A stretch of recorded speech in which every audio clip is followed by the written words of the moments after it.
So basically, what is assessment? This is the topic. So yeah, I mentioned testing, also evaluation. Of course, many people use these terms interchangeably, but definitely in foreign language testing field, assessment is not just testing.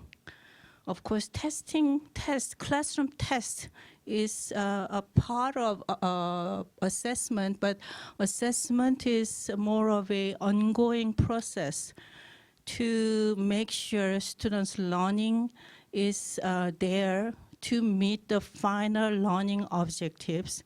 Or sometimes people say that assessment is there to help educators or teachers to make many different kinds of decisions on students' own learning and instructors' own teaching, as well as curriculum adjustment.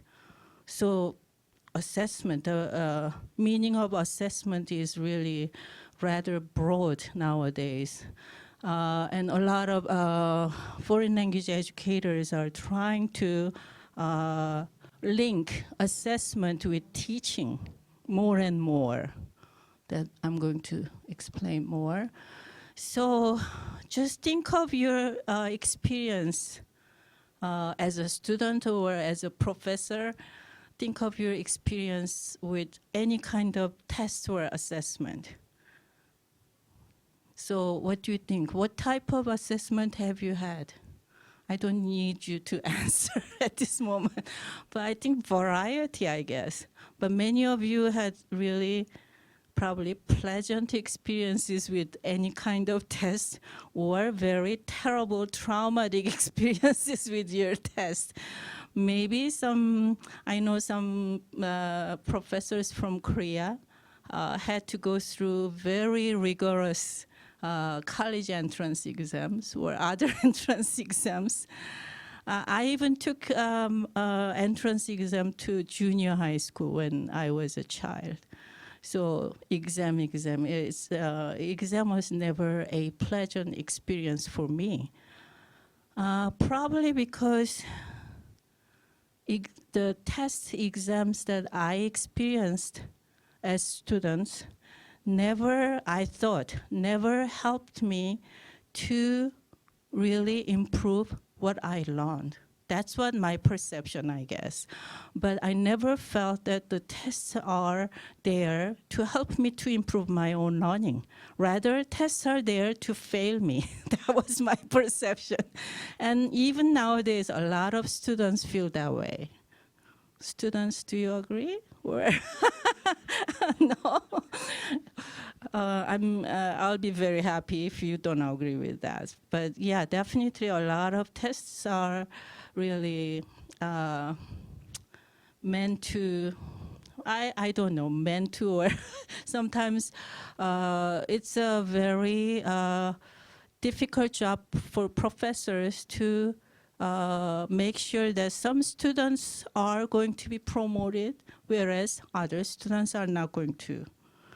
We need to make that kind of judgment many times for this school environment. Many times administrators want to see that kind of outcomes here and there. So test assessment might not have been very pleasant experiences for many of us, but assessments are really necessary. I remember hearing that in some Scandinavian countries, they got rid of classroom test. So how do they really measure students' progress? Well, they still do a lot of assessment, I believe.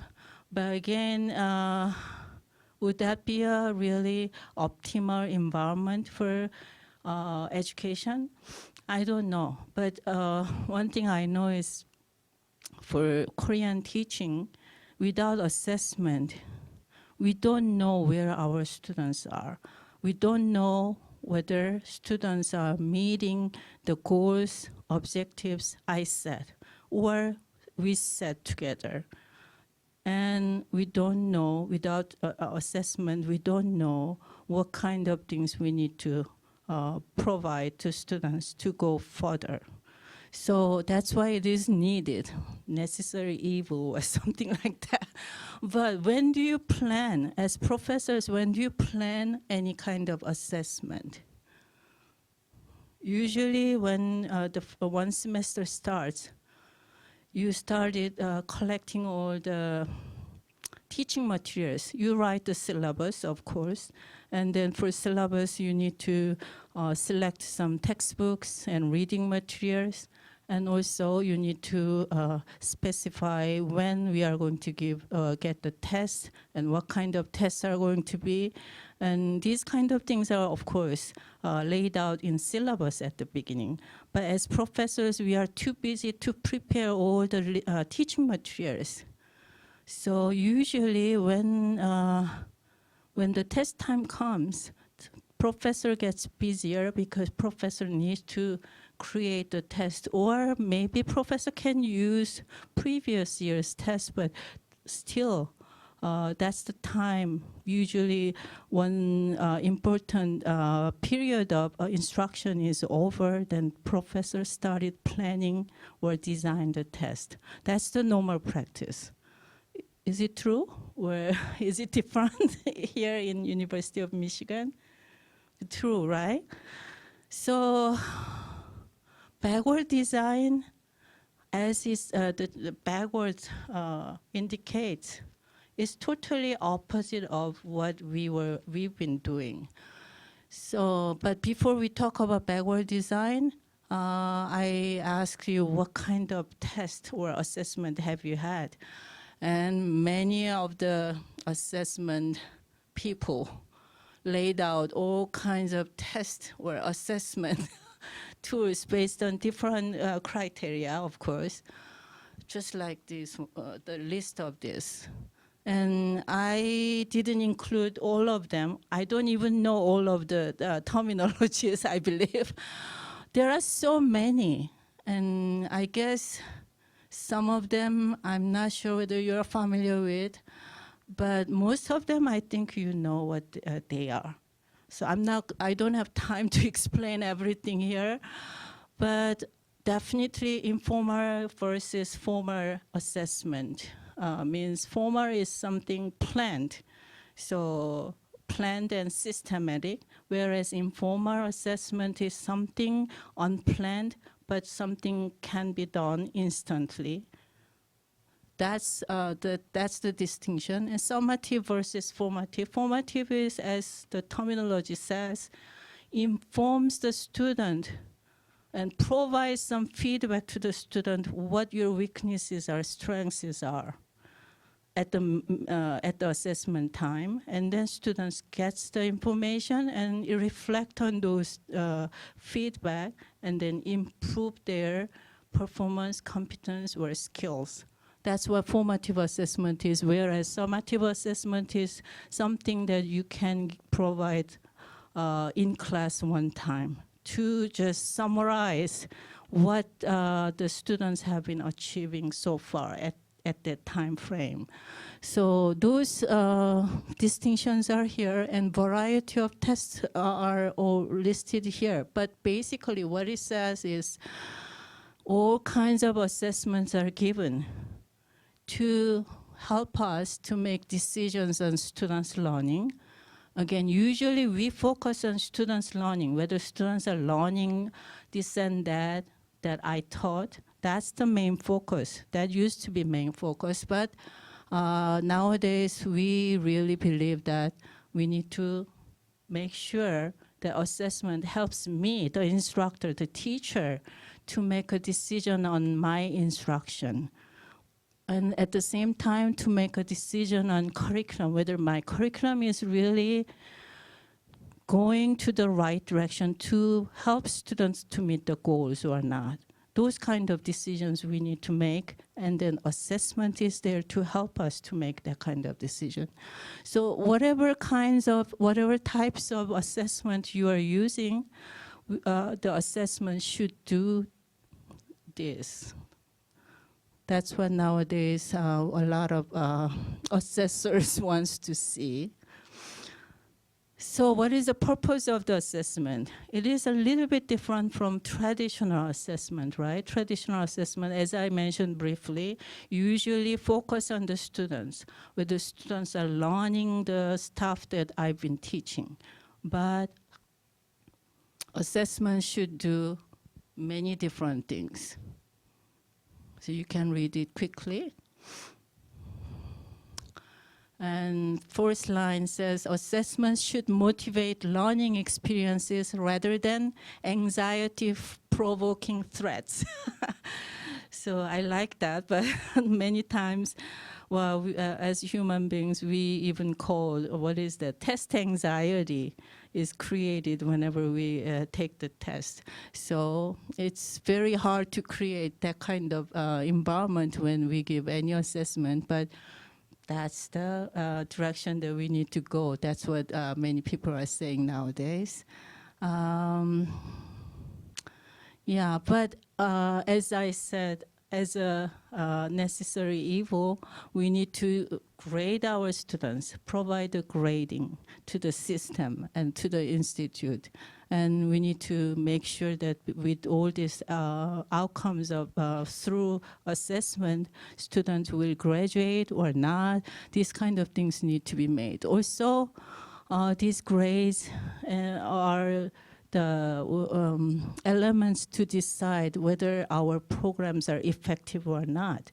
So nowadays, a lot of schools are going through program evaluations. So assessment is needed for this kind of business, actually. So variety of purposes are there for assessment, but again, it doesn't really focus on only students' learning.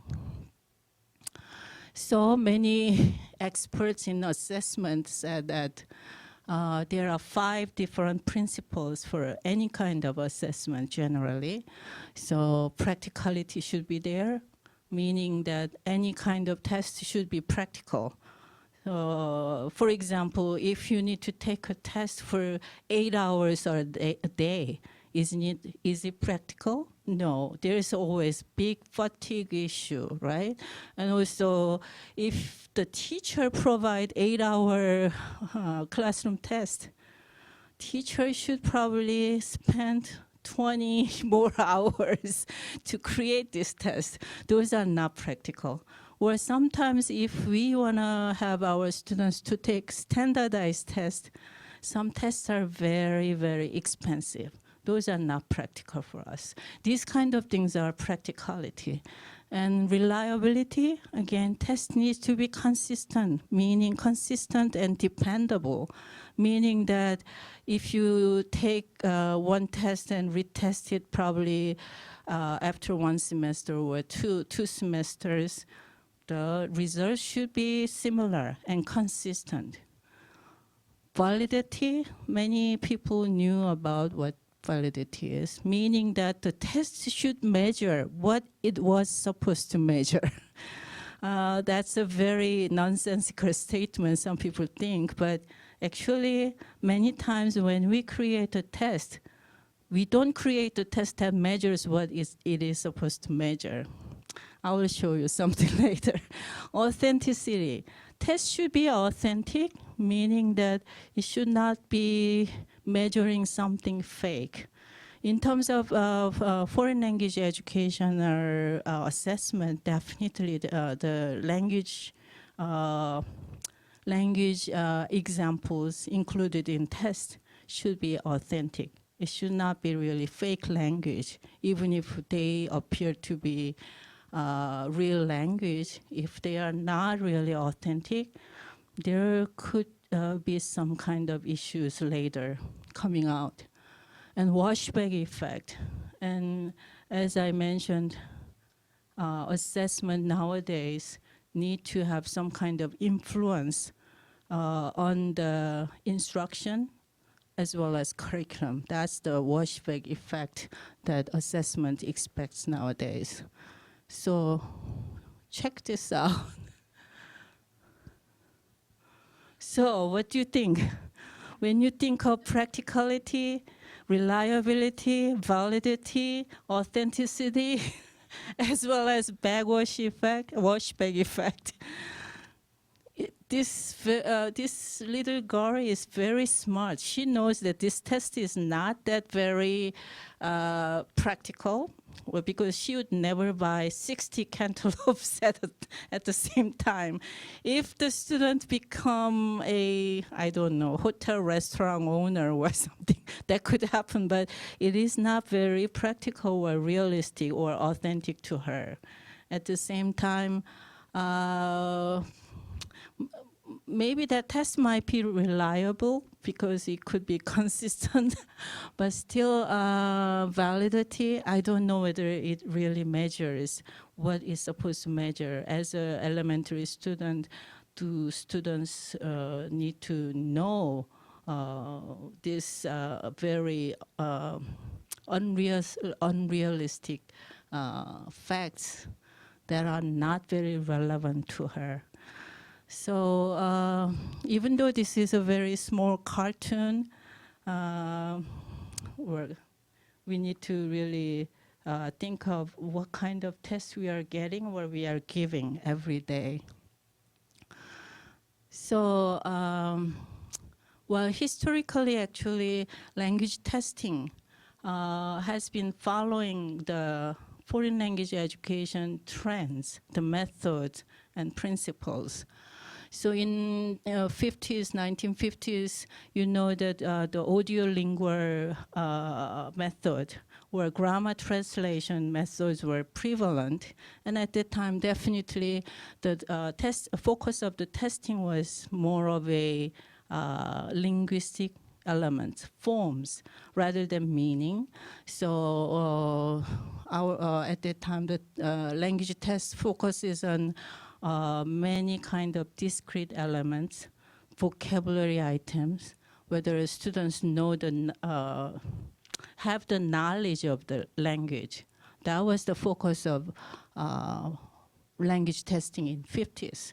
In 70s and 80s, many people know that communicative teaching methods were at that time introduced and became very popular, and it continues even nowadays.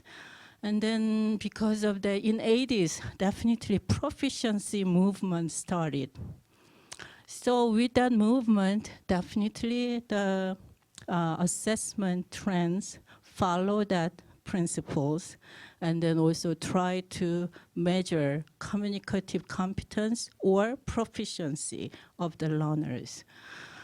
So nowadays, well, 70s, 80s are already very long time ago. Nowadays, definitely those traditions of proficiency assessment continues, but more than that, test designers are trying to create more integrative assessment instruments nowadays. Integrative means it doesn't really assess any discrete points of language. It tries to assess multiple facets of language itself. That's what it is. I'm going to introduce you IPA a little bit. IPA is Integrative Performance Assessment created by ACT4, American Council on Teachers of Foreign Languages, and published in 2 or 3 years ago, 2013.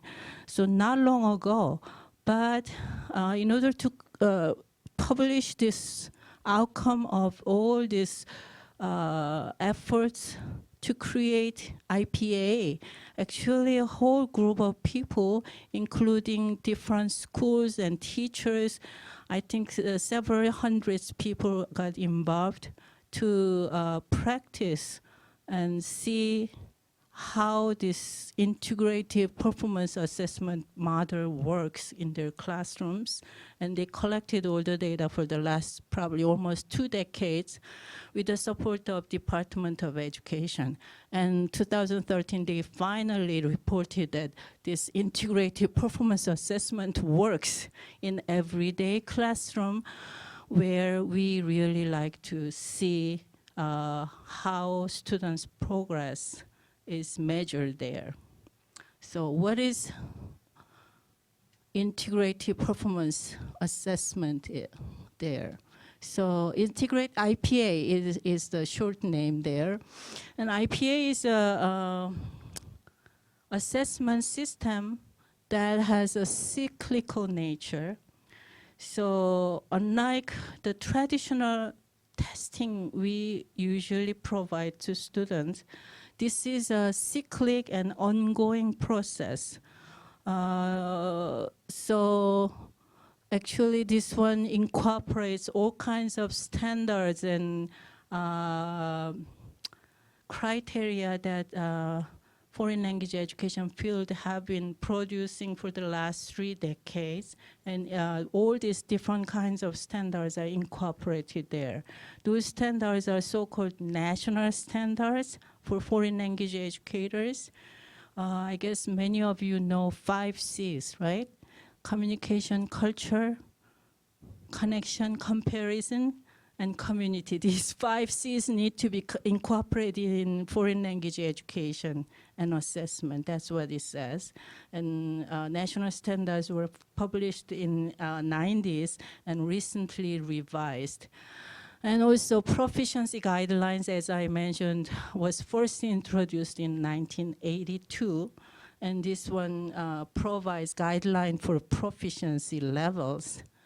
And also there are something called performance descriptors, which are incorporating these 5 C's with proficiency scales. So those are all merged together, and actually this IPA tries to measure and assess whether students are showing all these performance evidences at a time when the assessment is given. And as I said, it is a cyclic one. So this is a suggestion to now the current language teachers to use or to apply in their daily classrooms. So this seems to be very undaunting or daunting exercise, but let me explain what it says. So initially, instead of providing students some reading test, we have to really make sure that students can do some interpretive activities. So first step is that students receive some reading and listening authentic language pieces. Could be any printed authentic materials or any audio or video materials. And then they have to simply answer to some of the questions to check surface comprehension. They call surface comprehension, just factual comprehension, but at the same time, students need to answer some interpretive questions, which is something deeper than surface comprehension. They even need to infer what the authors or the speakers' intentions are in their speech or in these small, the short pieces of authentic materials. So, well, I cannot show you all kinds of examples here, but if you are interested in what IPA is, you can find that book published in 2013, and it shows all kinds of sample instructional and as well as assessment materials. And then once the interpretive communication is done, the teacher instantly provides the feedback to the student. So this is a little bit different from traditional testing, right? So teachers should provide the instant feedback, and it is more of a very individualized practice. So this is a very challenging task for the teachers, but a lot of teachers actually got involved in this process and reported how it worked effectively for their classes. And then after that, with that feedback, students are given speaking, so-called speaking practice. It is said here, interpersonal communication practice. It is an assessment, but still students are required to do interpersonal communication with peer. One of the other students were given this similar topic from the interpretive communication, and then they need to talk about this topic interactively. So the teacher is observing what they are saying and then record it, but at the same time, teacher needs to assess whether they are meeting the objectives or not. So after that, they need to do presentational communication. Based on all these interpretive and interpersonal activities, they need to gather more information and give a presentation to their peers and as well as the teacher.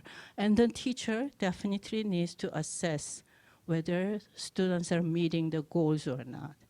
And then after that, probably they need to choose another topic the next week and then use the cycle one more time. So teachers actually, in some schools, teachers actually practice this cyclic assessment tool almost like every week, the report says. So do you think this is a doable model? What do you think? Very ideal, but it is very time consuming. Definitely the teacher also need to pick up what kind of topics or materials the teacher needs to provide for this kind of assessment. Beyond that, teacher already had to give some instruction on similar cyclical method, use this kind of method for giving instruction on language. So it requires teachers to prepare a lot of different things. But the teachers who are involved in this process reported how effectively they were able to do these kind of things. So, well, when I was first introduced with this model, I was really surprised because I don't want to really burden my teachers again with this new model of assessment. But because nowadays we try to link assessment with teaching, I believe that this is the model that we really need to follow in the future, if not now. So that's the IPA I wanted to introduce to you. But how the process can be easier for the teachers is the key is the rubrics.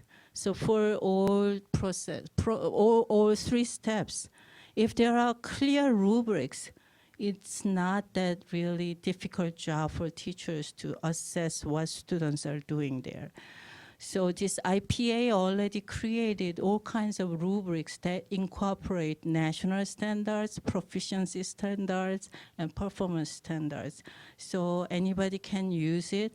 At the same time, I'm not promoting this book, but this is a very useful tool if you think this is a model that you can incorporate in your assessment. So this is a daily or weekly or in-class assessment model that I want to introduce. But as I told you, I'm a OPI trainer and tester. So then when do we use OPI? So let me, before I talk about that, let me show you this little colorful picture. So it says, we try to show that testing, assessment, teaching, they are all linked together in current foreign language education field.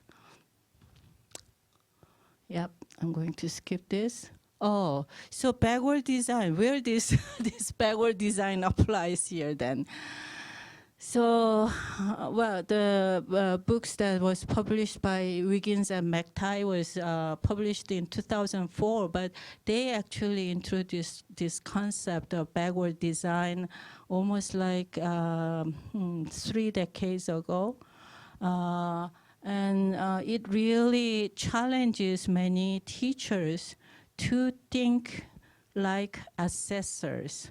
Assessors, you know that many times you suddenly are told that, oh, so-and-so institute or whatever group of people are coming to your class to do program evaluation. So you need to provide this and that. And these assessors, so-called assessors, are coming there to evaluate your program, whether your program is really effective program, whether your program has good outcomes as you planned.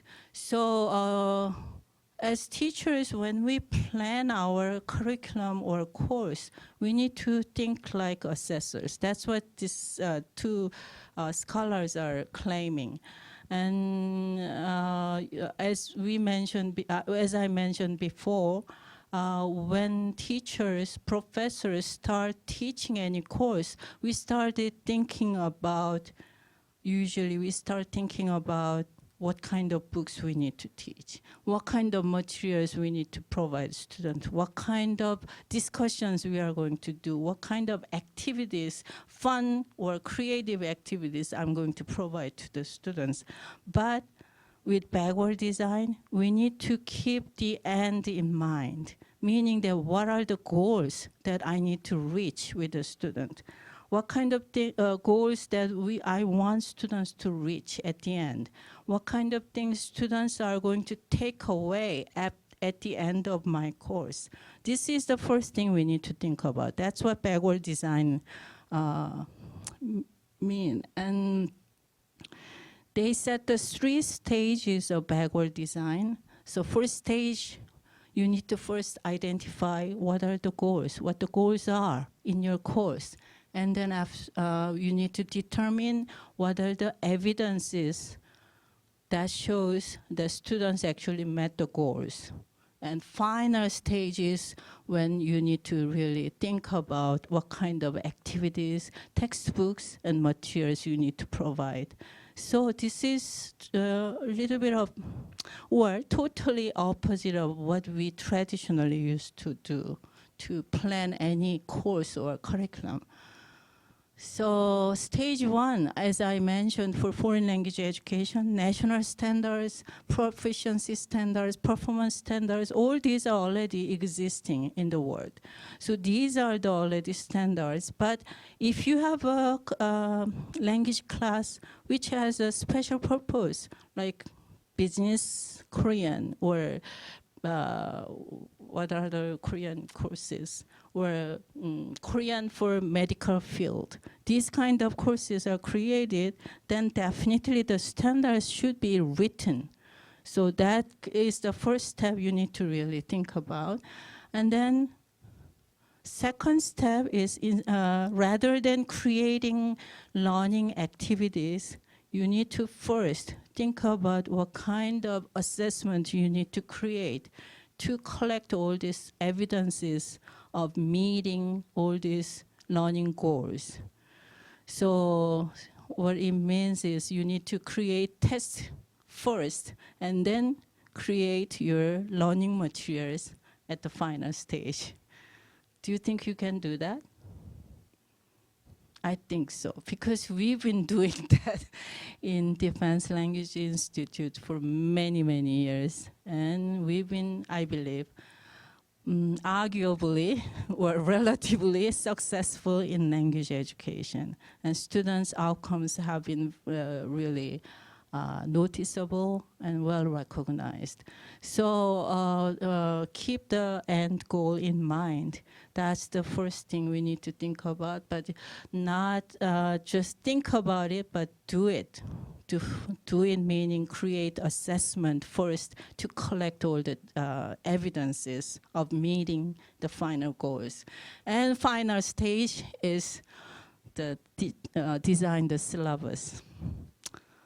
So that's the backward design. Again, I just kept talking about all these standards.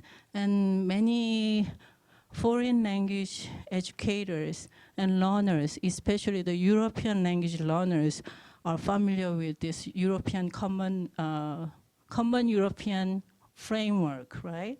Nowadays, Actful and Common European Framework have continuous, what you call the summit or conference, starting from 2000, I believe 2011, to make these two systems comparable with each other. So European Common Frame has A1, A2, B1, B2, C1, C2 levels, and these levels are actually matching with Actful's novice, and intermediate, advanced, and C2 is a superior level, distinguished level. So they tried to communicate with each other and do a lot of normings between this Common European Framework Council people as well and Actful representatives. So well, many professors who are teaching for European languages might say, okay, just look for a European Common Frame rather than checking Actful, but they are working together nowadays. So, and also there's a standard called WIDA. I think it's originally, I heard that it's originally from Wisconsin, Iowa, Delaware, and Alabama. And these states created this language, what is it, the standards, as well as standards for curriculum development as well as assessment, and which are very good, complicated, but very well structured standards and documents. So many states are using this nowadays. So now they changed the acronym to World-Class Instructional Design and Assessment. And K through 12 schools are adapting these standards in many different states nowadays. So there are already variety of standards available, or goals, learning goals already are there. And if you have, as I mentioned, if you want to have a specific course that is totally different from any other language classes, you can create your own standards, of course. But standards should be made, or goals or criteria should be made at the beginning. That's what the backward design claims. So in language testing, I said we need to determine the assessment for right after we decide learning objectives. So what kind of things we need to really measure or assess with the language assessment? And many scholars said this and that, definitely. Definitely we are not just checking all these discrete points like phonological forms or grammatical forms, syntactic forms. Those are just knowledge of the students as we did in 50s. So nowadays, a lot of famous professors are saying that definitely we need to check with the language assessment. We need to measure students' communicative the competence, or linguistic knowledge need to be still checked, because those are basis for any kind of functional ability of the language. And pragmatic knowledge, strategic competence, communicative strategies are very important in order to have meaningful communication and negotiated meaning. So these kind of things need to be checked in the assessment. So a lot of different professors or scholars are talking about what we need to measure with language assessment, but because I'm not representing Actful, but I'm an Actful trainer, I need to show you what Actful language proficiency test actually measures. So basically they are measuring with their assessment criteria and tools global tasks or functions of the learner or foreign language speaker, and content and context. Content is the topic, what kind of topical areas the speaker can talk or can read, can write, or can listen. And context is whether informal setting or formal setting. And accuracy and comprehensibility tells that how accurately this speaker can control any kind of forms, phonological forms or grammatical forms or vocabulary as a form, also some social linguistic the forms. So control of those forms can be or should be checked. And the last item, Act 4 said we need to check for proficiency as text types, whether the speaker can produce very short text or very extended discourse. So these kind of the elements are the target of the measurement or assessment provided by Act 4. So, yeah. So, yeah,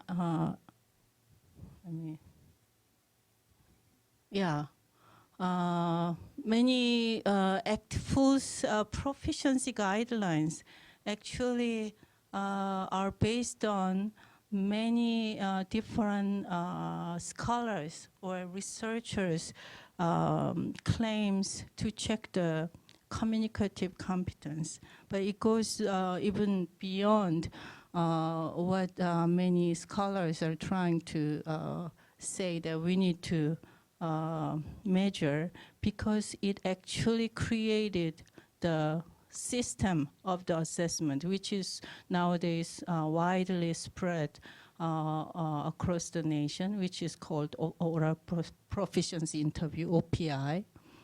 So let me skip all this because of the time limit. So in OPI, they define proficiency as this: the ability to use a language to communicate meaningful information in a spontaneous interaction and in a manner acceptable and appropriate to native speakers of the language. So when I mentioned validity of the test or assessment, validity means that the test should measure what it is supposed to measure. So proficiency test, OPI test, should measure the proficiency. So the test format actually depicts what it says in the definition, meaning that it really tried to create an instrument to check the communication and spontaneous interaction, meaning that the language samples students or the test takers provide are not planned samples. These are spontaneous language production provided by the test takers. And also the language samples provided by the examinee need to be acceptable. Don't need to be grammatical all the time, but they need to be acceptable in different levels by the native speakers.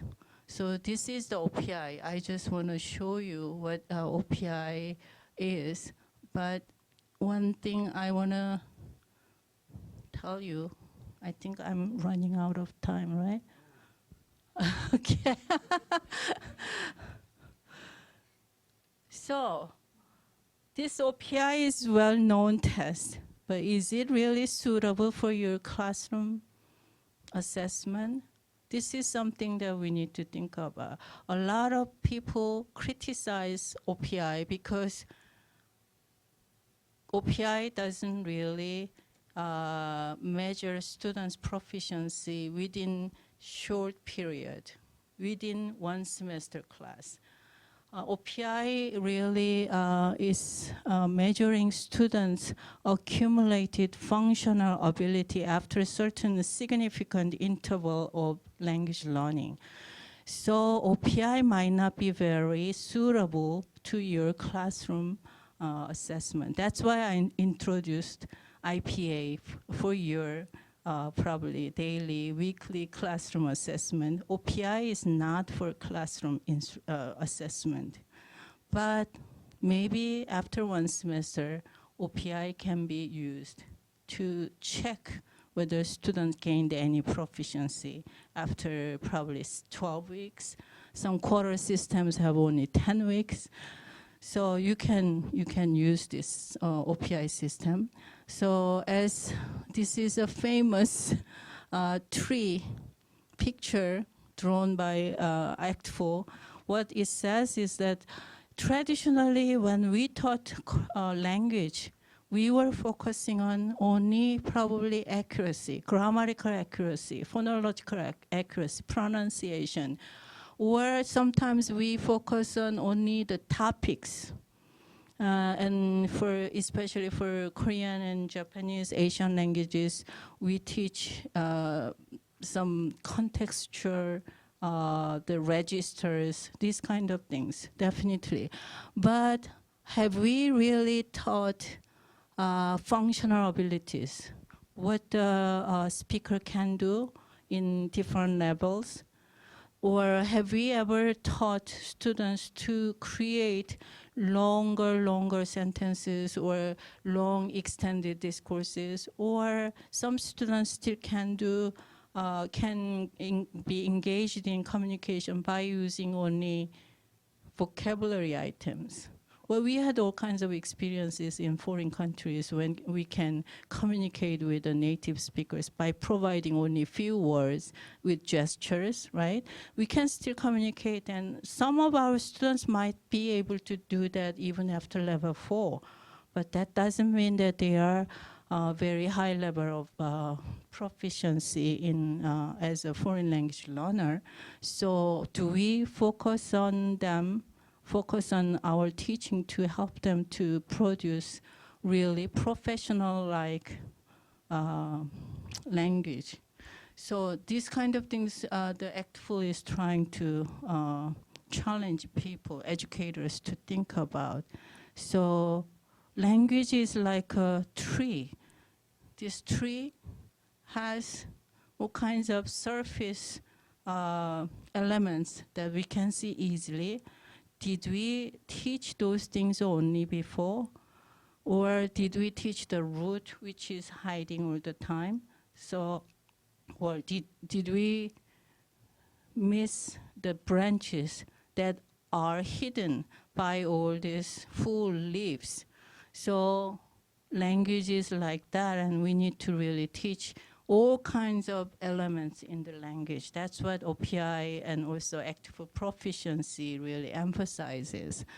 But again, proficiency test is not really appropriate for classroom assessment, which measures students' progress.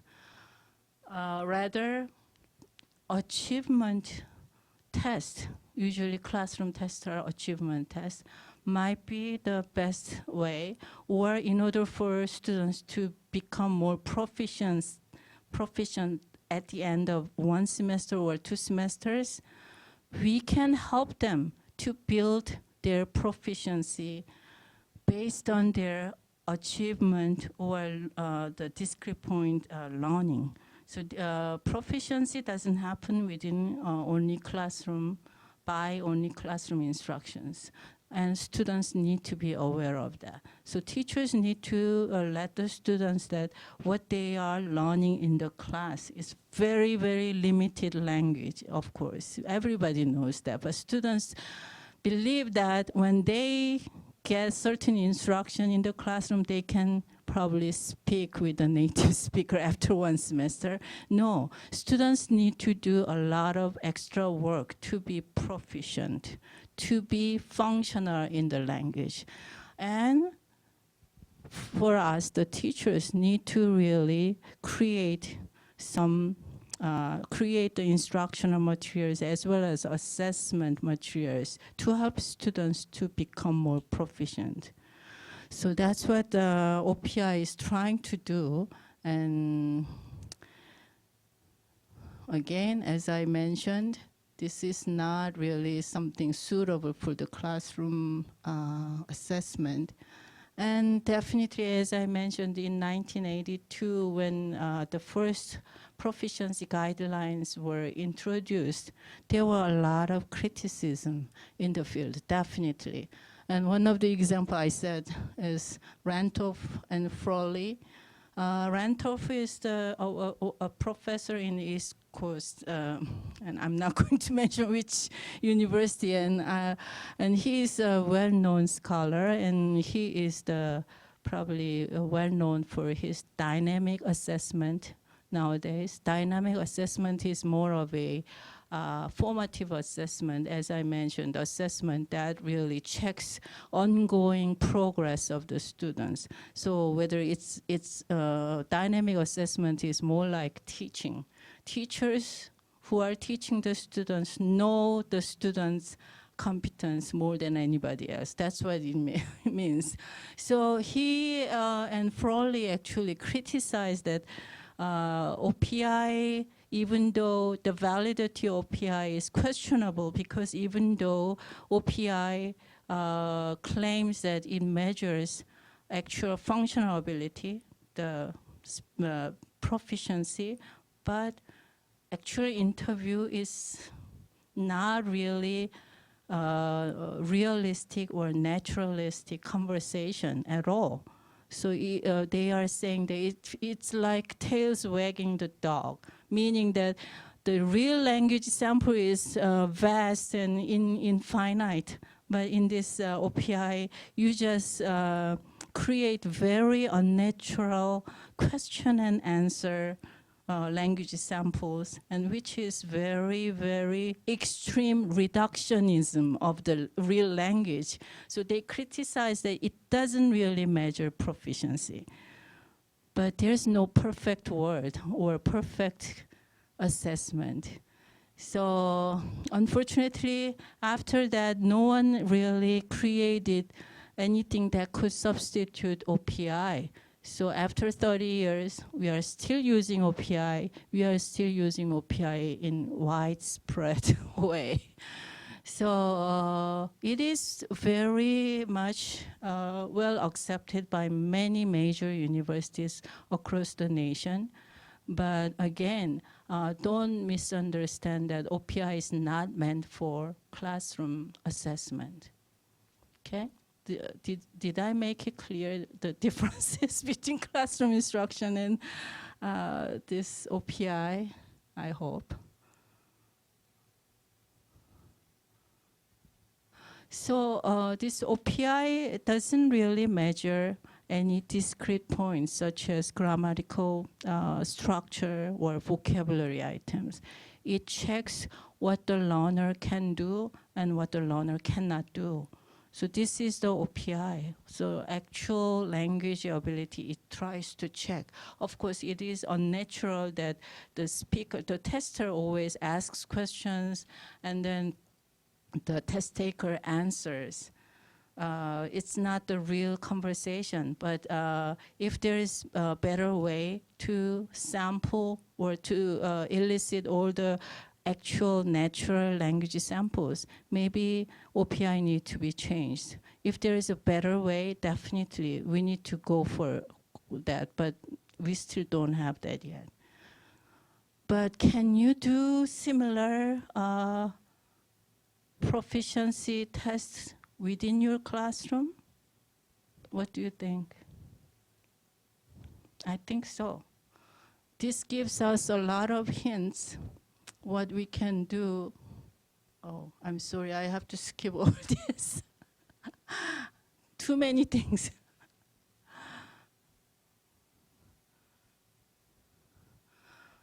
This OPI, the criteria or guidelines actually helps us to set the realistic expectations.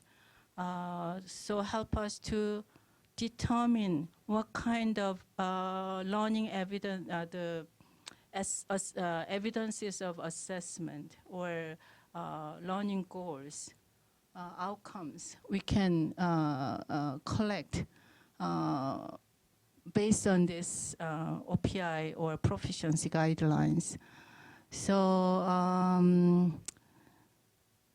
I mentioned that there are levels of OPIs. I'm sorry, I had to skip all these details of OPIs and proficiency levels. And these are the guidelines for us to think about what kind of assessment we can create for checking students' progress weekly or monthly throughout the semester or throughout the year.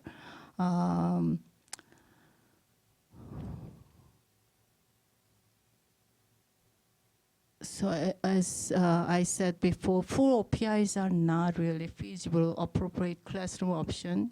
And OPI helps us to create some integrative activities because OPI and proficiency guidelines provide all the learning objectives for listening, reading, speaking, and writing, and we can incorporate them and then create some assessment tools based on what level the students are in each semester probably.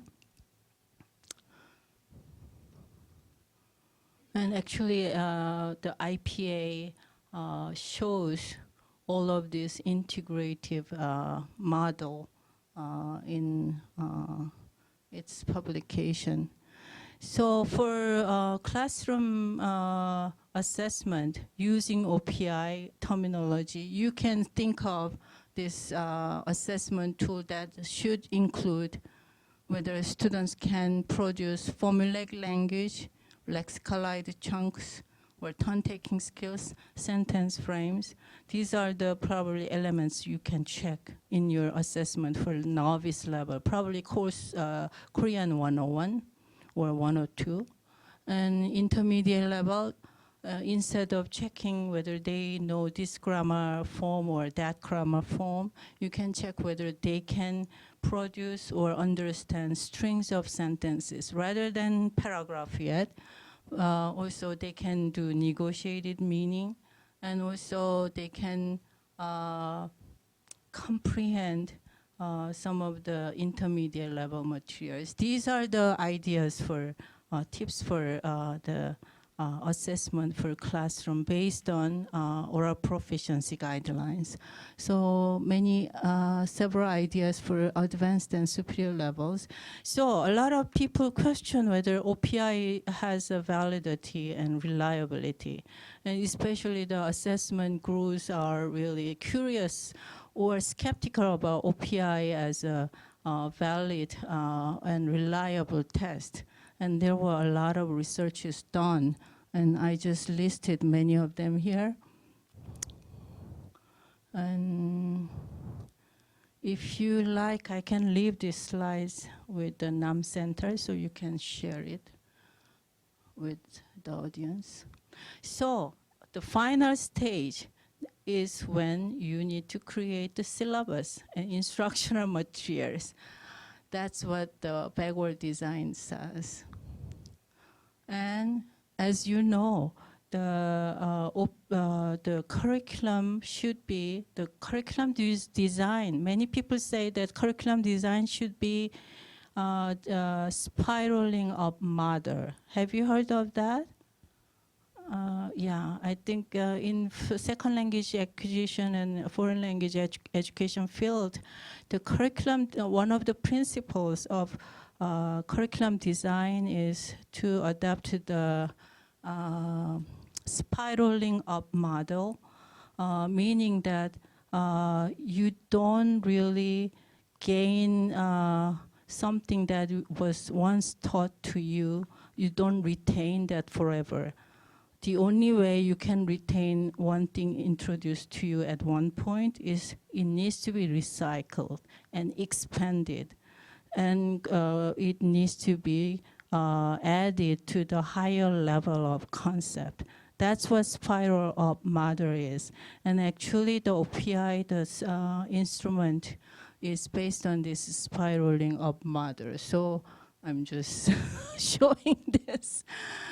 Yeah, this is the reference. I'm sorry that there's really no time, enough time for me. So, yeah, so as I mentioned, assessment plan needs to be made before we create any syllabus, for at least for language education. I'm not sure about other content teaching, but again, this backward design is not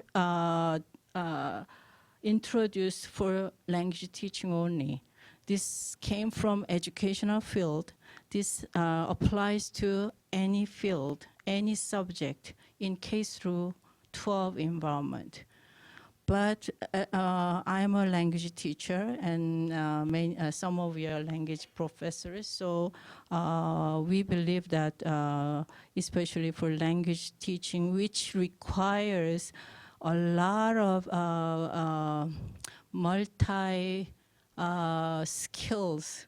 I believe language teachers are really, really artists who really incorporates so many different interdisciplinary elements into teaching and assessment. Not many professors in other areas are really concerned with how I am teaching.